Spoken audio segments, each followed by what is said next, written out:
Marion Lavalgenté du duo Art Orienté Objet. Donc c'est un duo dans lequel on est moi et Benoît, moi comme artiste, Benoît comme esthète. On a commencé à travailler il y a maintenant une trentaine d'années, dans les années 90, avec des préoccupations qui étaient surtout liées à l'art environnemental, à l'environnement, à l'écologie. C'est parti d'un travail très très politique. Ça allait rester, on n'a jamais cessé d'être dans un engagement militant assez fort. Voilà.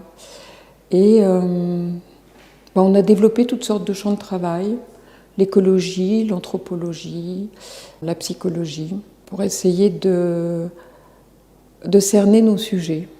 En fait, c'est un petit morceau d'une œuvre qui ne s'arrête pas, que j'ai appelé La machine à retarder la fin du monde. En fait, on les appelle des tambours apotropaïques. Voilà. C'est un terme qui a l'air complexe, mais c'est un terme grec qui veut dire qu'ils sont là pour barrer le mauvais sort. En fait, chacun de ces tambours, je les fabrique chaque fois que quelque chose nous énerve dans le monde, en particulier par rapport à la biodiversité, au vivant. Et ce sont des tambours votifs qui reprennent des traditions ancestrales corses. On pourrait appeler ça des ex-voto, en fait, des traditions qui sont censées parler à l'invisible pour améliorer le visible. Et donc il y en a, je sais pas, aujourd'hui plus d'une centaine, donc ces trois-là font partie de cet ensemble qui se dissémine à travers le monde au fur et à mesure que des gens s'y intéressent et les prennent. Ils sont tous faits sur la base d'un tissu noir en laine qui est très stable. C'est une laine très ancienne, sèche et en même temps flanelle, qui est un tissu qui ne disparaît pas parce qu'il appartient au classique de la couture depuis 3 siècles. Et j'aime beaucoup cette idée-là.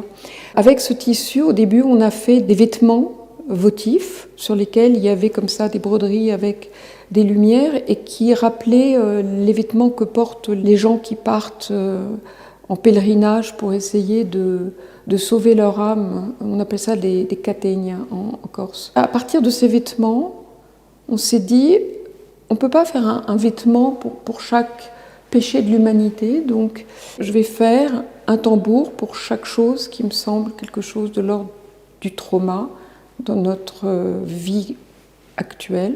Et donc, voilà, le fond est toujours ce tissu de laine noire sur lequel je vais broder soit intégralement à la main, soit je dessine et je construis une broderie à la machine que je vais réappliquer sur le tambour.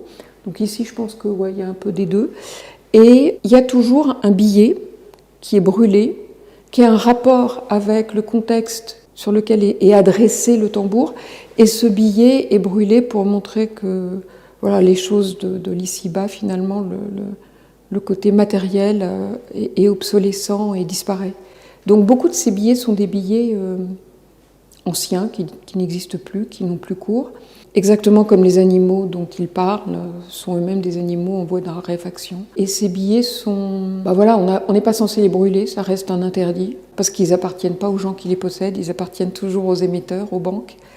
Et ça nous semble très intéressant de montrer qu'on n'a pas foi en ce système et qu'il est important pour nous de le brûler. Je trouve très bien que dans la collection, ils aient pris 3 tambours, parce qu'en fait, un tambour seul est normalement un tambour thérapeutique adressé sur un sujet X. Le fait d'avoir pris 3 tambours sur des domaines qui concernent les animaux, c'est bien, parce que c'est un très bon chiffre impair, et que ça montre qu'il y a un contexte qui est plus large que, justement, une seule espèce. J'aime beaucoup les voir par 3. C'est logique, parce qu'en fait, l'ensemble s'appelle La machine à retarder la fin d'un monde.